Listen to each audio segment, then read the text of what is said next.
이 시간에는 로마서 11장 1절부터 6절 말씀까지 읽었습니다. 오늘은 로마서 39번째 시간으로 부제목은 하나님의 방법으로 다시 세우다입니다. 하나님의 방법으로 다시 세우다.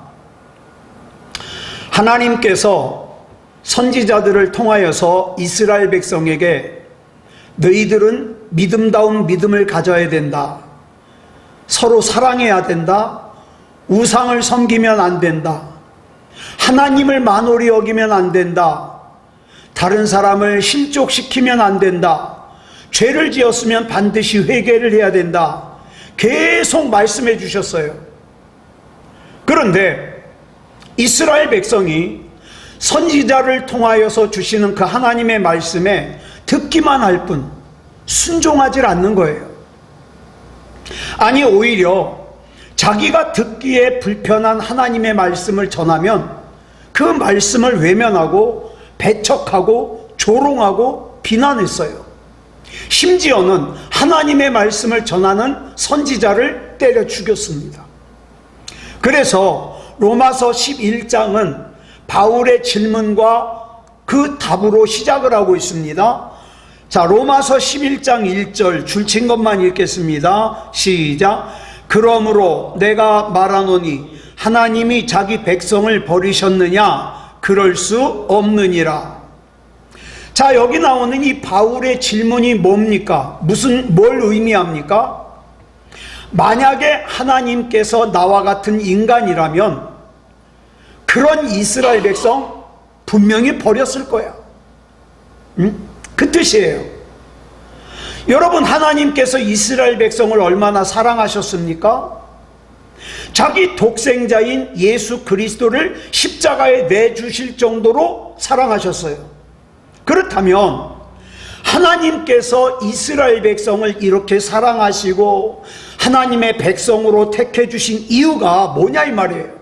이스라엘 백성이 다른 백성들보다 더 잘나서, 더 많아서, 더 힘이 세서, 더 강해서, 똑똑해서 이스라엘 백성을 택하셨냐 이 말이죠. 하나님께서 신명기 7장 7절에서 이스라엘을 선택하신 이유를 설명하시죠. 줄친 것만 읽겠습니다. 시작. 너희가 다른 민족보다 수요가 많기 때문이 아니니라. 너희는 오히려 모든 민족 중에 가장 적으니라.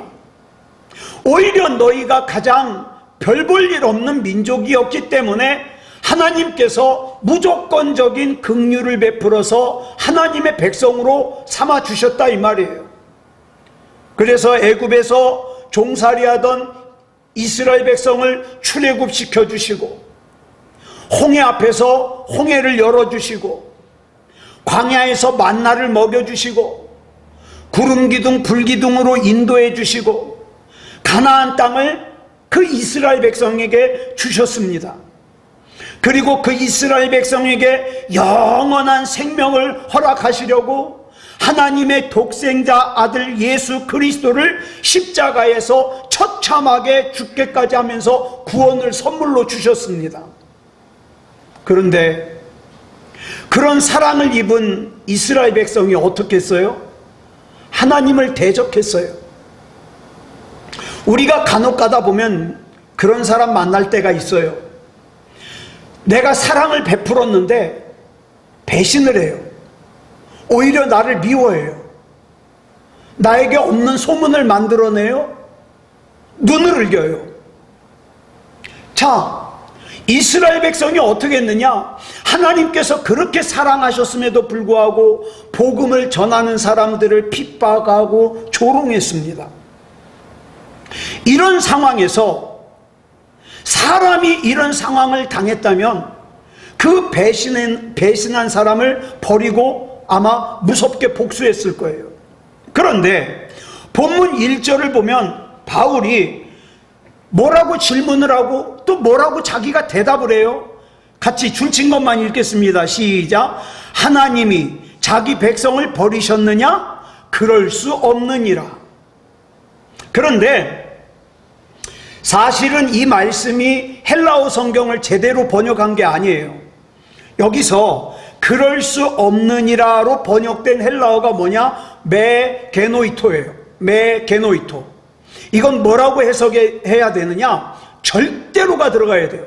절대로 그럴 수 없다. 절대로를 강조해야 돼요.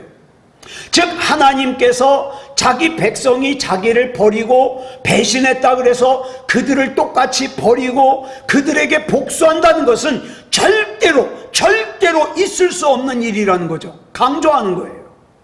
만일 하나님께서 당신이 백성으로 삼은 사람들이 당신을 배신했다 그래서 그 사람들을 버리고 짓밟으신다면 하나님과 인간이 다른 게 뭐가 있겠어요?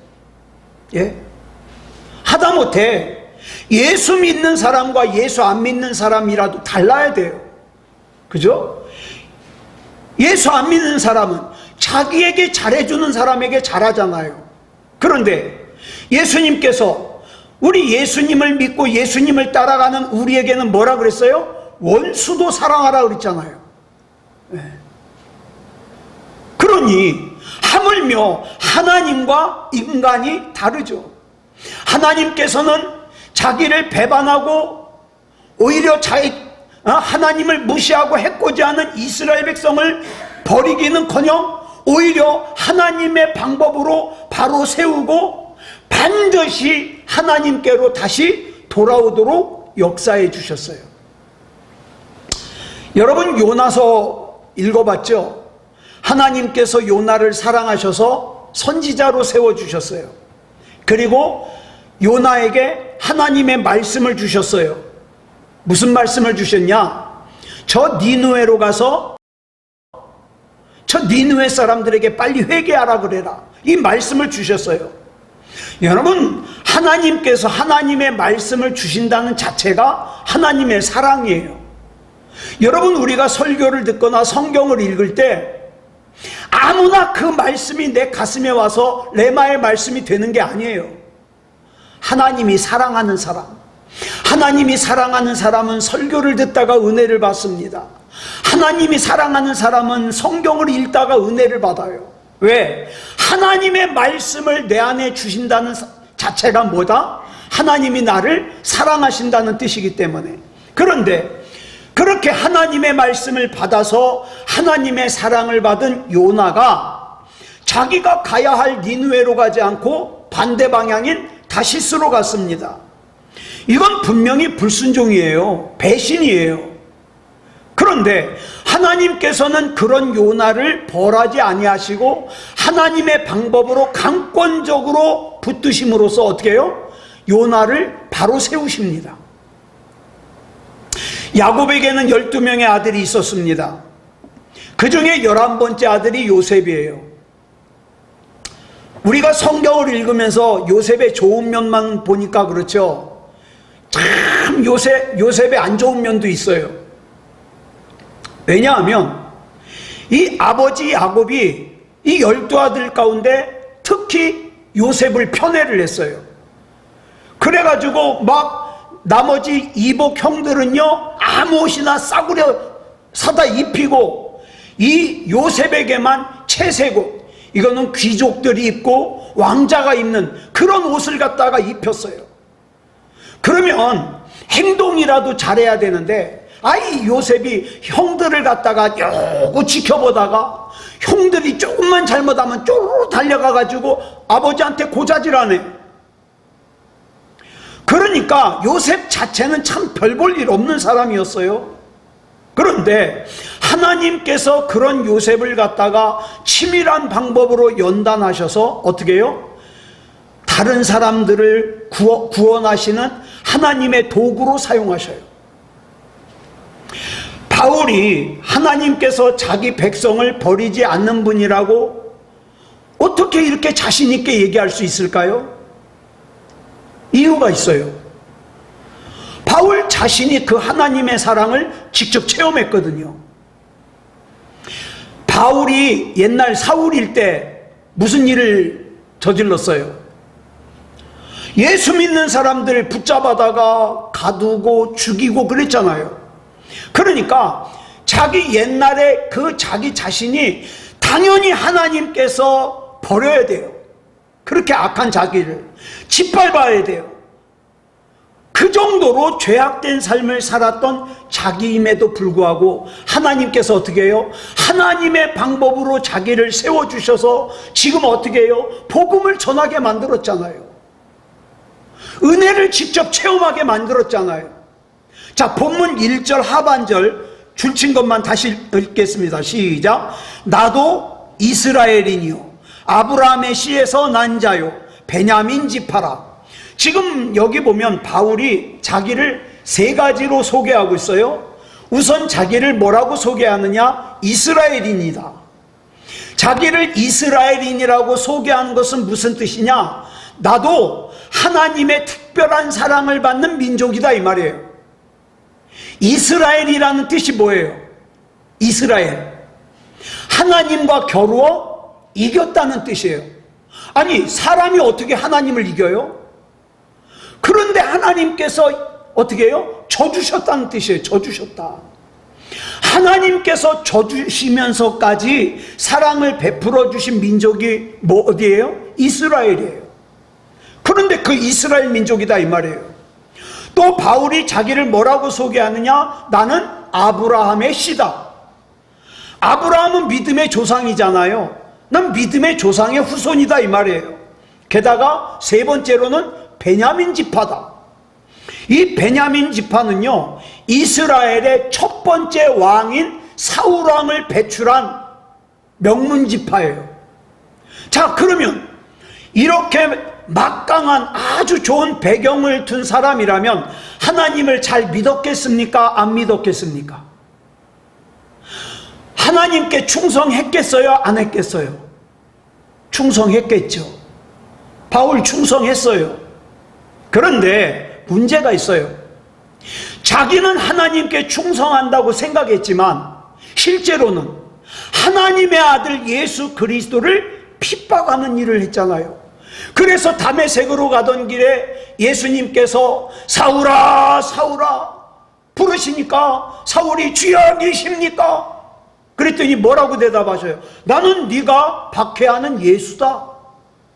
분명히 사울은 누구를 박해했어요? 예수 믿는 사람을 박해했어요. 그런데 예수님이 뭐라 그래요? 그 박해는 나를 박해한 거다. 그러므로 세상적으로 보면 바울은 마땅히 죽어야 될 사람이에요. 그래서 하나님께서 이 바울에게 복수하셨습니까? 예수님께서 복수하셨어요? 오히려 하나님의 방법으로 바울을 일으켜 세워서 어떻게 해요? 복음을 전하는, 지중해 연안의 복음을 전하는 위대한 사도로 사용하시잖아요. 바울은 자기 자신이 이러한 하나님의 사랑을 뼈저리게 경험했어요. 자, 본문 2절 상반절 줄친 것만 읽겠습니다. 시작. 하나님이 그 미리 아신 자기 백성을 버리지 아니하셨나니. 하나님께서는 한번 자기 백성으로 삼으셨으면 버리지 않으세요. 우리 사람은요 어때요? 어떨 때는 하나님은 나만 사랑하나 봐요. 나 너무너무 좋아요. 하나님 사랑해요. 그러다가 어떨 때는 관심도 없어요. 사람은 그래요. 그런데 하나님께서는 한번 하나님의 백성으로 삼으시면 버리지 않으세요. 세상 사람들이 다 이스라엘 백성을 욕한다 할지라도 하나님께서는 절대 이스라엘 백성 포기하지 않으세요. 이 같은 하나님을 바울이 자신있게 확신에 차서 증거할 수 있었던 것은 자기 자신이 직접 체험했잖아요. 내가 큰 죄를 지었었는데. 여러분, 신앙생활하면서 확실하게 체험을 한 사람들은요 그 말이 달라요. 행동이 달라요. 그렇다고 해서 자기가 체험한 것만 절대화시키면 안 돼요. 왜냐하면 뭐 자기가 기도하다가 뭘 봤어? 나는 그것이 절대적이야. 성경에 나와 있지 않지만 그걸 절대적이야 그래가지고 그걸로 종교를 하나 만들어버려요. 그리고 교주가 돼요. 그러면 안 된다 이 말이에요. 우리가 하나님의 은혜를 체험할 수 있지만 절대적으로 기본으로 삼아야 되는 게 뭐냐? 성경이에요. 성경에서 벗어나면 안 돼요.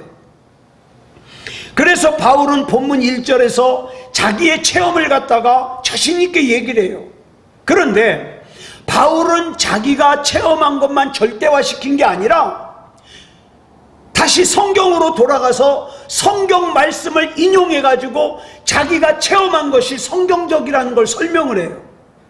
뭐라고 설명하는가? 자, 본문 2절을 아래 줄친 것만 읽겠습니다. 시작. 너희가 성경이 엘리야를 가리켜 말한 것을 알지 못하느냐? 그가 이스라엘을 하나님께 고발하되. 여러분, 이 구절은 열왕기상 19장에 나오는 말씀으로 엘리야가 이스라엘을 하나님께 고발해요. 고발이 뭐예요? 벌 줘야 된다는 거예요. 엘리야가 하나님 앞에서 하나님, 이스라엘 백성은 반드시 벌 받아야 됩니다. 그렇게 고발해요. 여러분, 내가 누군가를 고발한다는 건 무슨 뜻이에요? 이미 나는 그 사람 버렸다는 뜻이에요. 난 그 사람하고 관계를 끊겠다는 뜻이에요. 자, 그런데 여러분, 엘리야가 어떤 사람이에요? 하나님께서 엘리야를 얼마나 신뢰하고 사랑하셨는지 엘리야는요, 죽음을 보지 않고 하늘나라 갔어요.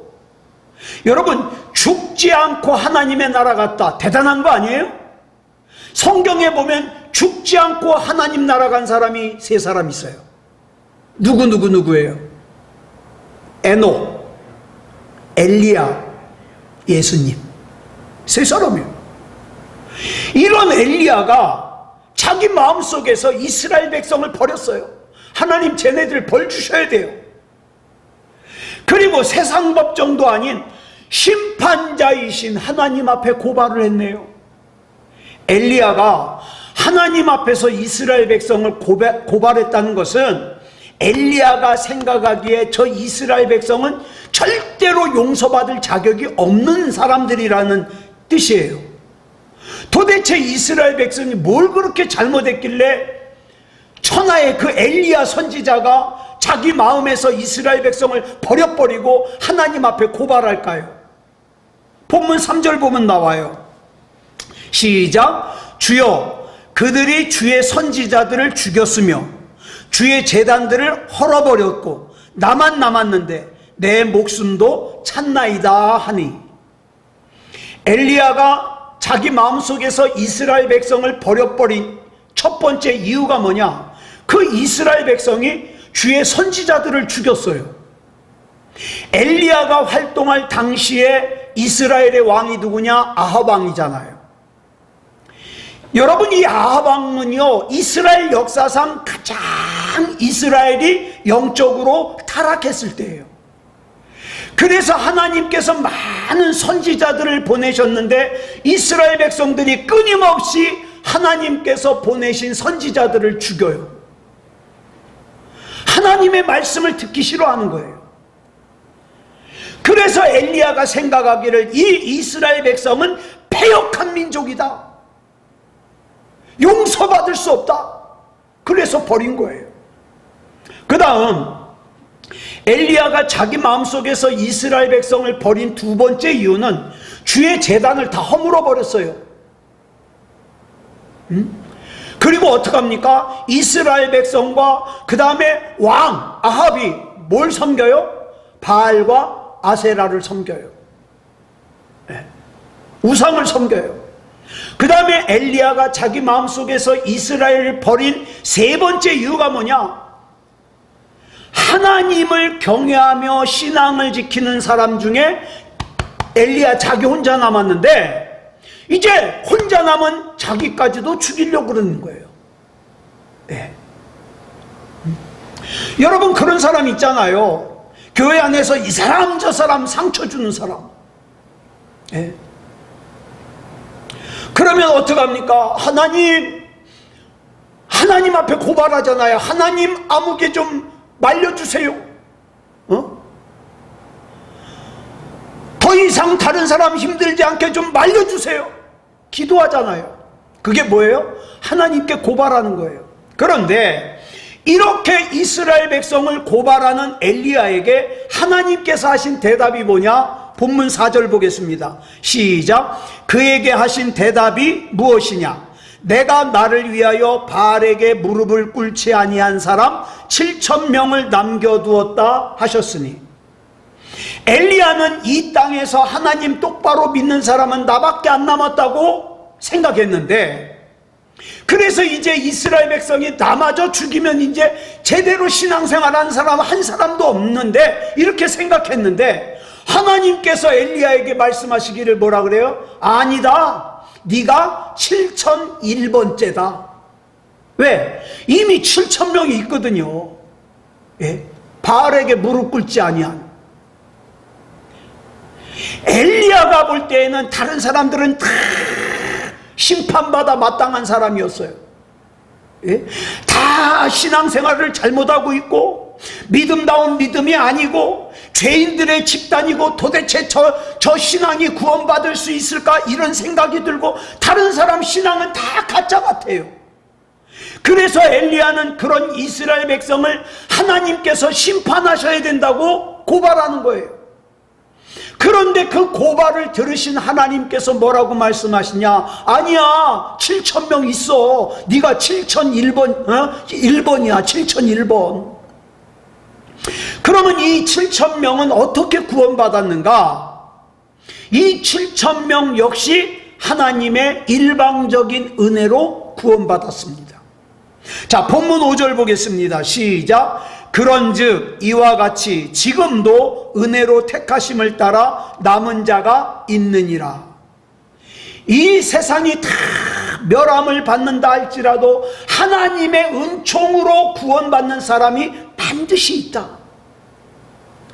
나 역시도 하나님의 은총이 아니면 구원 못 받죠. 내가 얼마나 죄를 많이 졌는데. 그런데 엘리야가 가만히 보니까 온 세상이 다 죄로 패역한 것 같아요. 그런데도 하나님의 은혜로 7,000명이 구원받았어요. 바울은 예수 믿는 사람들을 잡아 가두고 돌로 쳐 죽였던 사람입니다. 그런데 그런 자기를 하나님께서 버리지 아니하시고 하나님의 긍휼하심으로 구원도 받았고, 게다가 어떡합니까? 수많은 사람들에게 복음을 전했어요. 이러한 바울은 자기 경험상 자기같이 못된 놈도 하나님께서 구원해 주시고 복음을 전하는 사명을 감당하게 하시는데, 가만히 보니까 아무리 패역하고 아무리 불안당 같은 사람이라 할지라도 하나님께서 은혜로 구원하실 거라고 믿는다 이 말이에요. 그렇기 때문에 이 바울은 이스라엘 백성을 향한 소망을 버리지 않아요. 본문 6절 보겠습니다. 시작. 만일 은혜로 된 것이면 행위로 말미암지 않음이니 그렇지 않으면 은혜가 은혜 되지 못하느니라. 우리가 하나님께로부터 구원받은 것이 은혜로 된 것이면 내 행위가 구원의 조건이 되지 않아요. 그죠? 내가 주일날 예배를 한 번도 빠지지 않고 다녀서 구원받은 거 아니에요. 그죠? 내가 막 하루에 기도를 막 한 7시간씩 매일 기도해서 구원받은 거 아니에요. 만약에 내가 그런 어떤 행동을 해서 구원을 받았다면, 그것이 조건이라면 그건 은혜로 구원받은 게 아니죠. 은혜로 구원받았다는 것은 무슨 뜻이냐? 난 정말 하나님 앞에서 똑바로 살고 싶은데 마음엔 원이로되 내가 참 형편없는 삶을 살았어요. 그럼에도 불구하고 하나님의 일방적인 사랑에 의해서 구원받았다 이 말이에요. 바울이 자기에게 임한 이 은혜가 이스라엘 백성에게도 임할 거라는 걸 믿었어요. 의심하지 않았어요. 그래서 엘리야는 뭐라 그랬어요? 하나님, 이스라엘 백성은 반드시 심판받아야 됩니다. 한 사람도 빠짐없이 심판받아야 됩니다. 그리고 하나님 앞에 고발했지만, 바울은 하나님, 나 같은 것도 하나님께서 구원해 주셔서 복음을 전하게 하셨는데 하나님, 이스라엘 백성에게도 기회를 주십시오. 이스라엘 백성이 구원받기 위해서라면 내가 저주를 받아서 예수 그리스도에게서 끊어져도 내가 줬습니다. 이렇게 기도해요. 다르잖아요. 엘리야의 기도와 바울의 기도가. 그럼 바울이 어떻게 이렇게 할 수 있었을까? 하나님의 은혜를 믿은 거예요. 나 같은 죄인이 구원함을 받은 걸 보니까 이스라엘 백성도 하나님의 은혜로 다 구원받을 수 있다. 이걸 믿은 거예요. 그래서 우리는 이 본문을 통해서 4가지 교훈을 가슴에 담고 살아야 돼요. 첫째, 하나님께서 우리의 하나님 되신다는 사실을 절대로 잊으면 안 돼요. 하나님이 나의 하나님이기도 하지만 다른 사람의 하나님이기도 해요. 그죠? 그러니까 나를 참아주시고 나를 기다려주시고 나를 사랑하시고 나를 인도하시는 하나님이기도 하지만 동시에 다른 사람도 참아주시고 다른 사람도 기다려주시고 다른 사람도 사랑하시고 다른 사람도 인도하시는 하나님이기도 하다 이 말이에요. 그래서 우리 예수님께서 가르쳐 주신 기도를 하다 보면 뭐라 그럽니까? 하늘에 계신 나의 아버지요, 우리 아버지요. 우리 아버지요. 우리 아버지요. 하나님께서는 나만의 하나님이 아니라 우리의 하나님 되심을 인식할 때 우리는 하나님의 눈으로 내 옆에 있는 사람을 볼 수 있어요. 그런 사람이 사랑할 수 있다니까요. 나한테 눈을 겨도, 나 속상하게 해도, 에이고, 나를 참아주신 하나님께서 저 사람도 반드시 바꿔주실 거야. 제가 얘기를 하나 해드릴게요. 평화교회 한 권사님이 계셔요. 이분이 이기원 목사님 살아계실 때 이기원 목사님 차를 할부로 사줬어요. 소나타를. 그랬는데 이분이 중간에 시험이 들었네. 그래가지고 매달 차값을 내는 날이면 교회를 와야 돼요.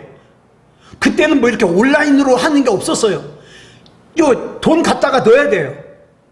그러니까 시험이 잔뜩 들어가지고 교회 와가지고 전화를 해요. 그러면은 제가 나가가지고 그 자동차 할부금을 받아가지고 와서 넣기만 되는 거예요. 그러니까 교회 안에서 딴 사람들은 다 꼴보기 싫다 이 말이에요. 그러니까 할부금만, 어차피 할부금은 자기가 내기로 했으니까 이렇게 시험이 들어요. 저는 그렇게 생각했죠. 저 양반이 바뀔까? 바뀌어요. 그 시험이 다 치료받고요. 지금 얼마나 열심히 일하는지 몰라요. 그 권사님이. 예. 그러니까 하나님은 나의 하나님만이 아니라 우리 하나님이다. 우리 하나님. 둘째로 우리는 사람의 중심을 볼 수 있어야 돼요. 우리는 유한한 존재이기 때문에 사람의 중심을 볼 수 있어요, 없어요? 없어요. 보기가 어려워요. 도대체 저 사람이 속으로 무슨 꿍꿍이야? 이거 몰라요. 저 사람 믿음이 진짜 믿음이야? 가짜 믿음이야? 이거 몰라요. 그렇다 그래서 사람의 외모만 보고 판단하면 우리가 실수할 수가 있어요. 그래서 하나님께서 엘리야에게 말씀하시기를 바알에게 무릎 꿇지 않은 사람들 7,000명을 남겨뒀다 말씀하신 거예요. 예? 당시에는 왕을 비롯해서 모든 백성이 바알을 섬기고 있어요. 그런 가운데서 바알에게 무릎을 꿇지 않았다, 바울에게 절하지 않았다는 것은 생명을 거는 것과 같아요. 그럼에도 불구하고 7,000명이나 되는 사람들이 바알에게 무릎 꿇지 않았고 바알에게 절하지 않았어요. 왜? 그들의 중심에도 하나님을 향한 뜨거운 사랑과 뜨거운 믿음이 있었거든요. 그런데 엘리야는 믿음다운 믿음을 누구만 가졌다고 생각해요? 자기만. 겉으로 보기에는 7,000명이 세상 사람들과 별반 다를 바 없이 보이기 때문에 엘리야가 생각할 때는 정말 믿음다운 믿음은 나밖에 없다고 그렇게 생각했지만 우리가 겉모습으로 그렇게 사람을 판단하면 안 돼요. 예? 자칫 잘못하면 어떻게 해요? 잘못된 판단으로 다른 사람에게 상처를 주기 쉬워요. 또 다른 하나는 나만 온전하다는, 내 믿음만 진짜 믿음이라는 교만에 빠지기 쉬워요. 여러분, 우리가 교만에 빠지는 순간 하나님과의 관계가 단절됩니다. 예? 교만에 빠지는 순간 예배가 하찮아져요. 교만에 빠지는 순간 기도도 안 해요. 교만에 빠지는 순간 자기가 대단해요. 자기가 하나님보다 대단해요. 그렇기 때문에 하나님은 교만을 싫어하시는 거예요. 그 다음에 세 번째, 어떤 경우에도 절망하면 안 돼요. 하나님을 진짜로 믿는 사람에게는 절망이 있을 수 없어요. 자, 보세요. 엘리야는 이스라엘 백성으로 인해서 절망에 빠졌어요. 이제는 이스라엘 백성이 전부 바알을 섬기고 이제는 세상이 다 끝났구나 이렇게 생각했어요. 그런데 그 영적으로 암흑기와 같았던 그때에 하나님께서 7,000명의 하나님의 사람들을 준비해 놓으셨거든요. 이 7,000명이 누구예요? 이스라엘의 내일을 책임질 하나님의 일꾼들이에요. 요나는 하나님이 가라는 니느웨로 가지 않고 다시스로 가다가 풍랑을 만나서 바다에 던져졌어요. 자, 여기까지 보면 뭐예요? 절망이에요. 그죠? 바다에 던져졌으니까 절망이에요. 그러나 하나님께서 요나를 위해서 큰 물고기를 예비해 두셨어요. 자, 바다만 보면 요나에게 좌절이고 절망이지만 그 속에 하나님이 예비하신 것이 있더라. 요셉이 형들에 의해서 물 없는 웅덩이에 던져졌어요. 좌절이죠. 절망이죠.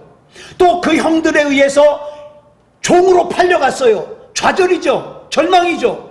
그런데 하나님께서 그 요셉을 애굽의 총리 대신으로 세우기 위해서 이미 다 준비하고 계세요. 저와 여러분 꼭 기억하세요. 내가 때로는 돈 때문에, 내가 때로는 사람 때문에, 내 장래 때문에 걱정이 충만하고 염려가 충만하다 못해 좌절하고 절망할 수 있어요. 그러나 아무리 절망스러운 상황이라 할지라도 우리의 믿음의 주요, 믿음의 저자요, 믿음의 주인 되시는 하나님께서 이미 내가 가야 할 길을 예비해 두셨다는 것을 믿으셔야 돼요. 그렇기 때문에 우리는 절망 안 해요. 좌절 안 해요. 그 다음 넷째로, 절대로 죄악된 옛날 생활로 다시 되돌아가면 안 돼요. 바울이 본문 1절에서 잠은 자다 마기를 뭐라 그랬어요? 줄친 것만 다시 시작. 그러므로 내가 말하노니 하나님이 자기 백성을 버리셨느냐? 그럴 수 없느니라. 우리가 어떻게 구원받았습니까? 하나님의 은혜로 자기 백성을 버리지 아니하시는 하나님의 사랑과 긍휼하심으로 구원받았어요. 그런데 많은 예수 믿는다는 사람들이 하나님께서 자기 백성을 버리지 않으신다는 사실만 강조해요. 그래서 어떻게 해요? 이 핑계 저 핑계 대면서 계속 죄짓고 살아요. 나 예수님 믿는 걸 그러면서 계속 죄짓고 살아요. 아무런 꺼리낌 없이 죄를 반복해요. 마치 그리스도의 은혜 안에 거한다고 하는 것은 어떤 죄를 저질러도 내가 회개하면 그만이야? 이렇게 생각하는, 이렇게 오해하는 사람들이 많아요. 로마서 6장 1절로 2절을 보면 바울이 이렇게 강조합니다. 줄친 것만 시작. 그런즉 우리가 무슨 말을 하리요? 은혜를 더하게 하려고 죄에 거하겠느냐? 그럴 수 없느니라. 절대로 그러면 안 된다는 거예요. 예. 죄에 대해서 방심하지 마시기 바랍니다. 예. 지금도 나와 성령님과의 교통을 가로막고 있고 은혜의 통로를 가로막고 있는 게 뭐예요? 죄예요. 이 죄를 회개하지 않으면 성령님과 교통할 수가 없어요. 그렇기 때문에 저와 여러분은 철저하게 회개하는 인생을 살아야 돼요. 아무쪼록 하나님께서 하나님의 방법으로 나를 다시 세우시고 인도하신다는 거 의심하지 말고 믿음 안에서 하나님을 절대적으로 신뢰하면서 믿음다운 믿음으로 승리하는 인생을 사는 저와 여러분이기를 그리스도 예수님의 이름으로 축복합니다. 기도하겠습니다. 사랑의 아버지 하나님, 감사합니다. 오늘 로마서 11장 1절부터 6절 가운데 참 중요한 말씀을 나누었습니다. 어떤 상황, 어떤 처지, 어떤 형편에서든지 내가 하나님의 사람이요 믿음의 사람임을 의심하지 말게 하시고 믿음의 사람답게 하나님의 사람답게 살 수 있도록 인도해 주시옵소서. 우리 하나님께서 붙잡아 주시고 책임져 주실 줄 믿사오며 그리스도 예수님의 이름으로 감사하며 기도드려 싸움나이다. 아멘.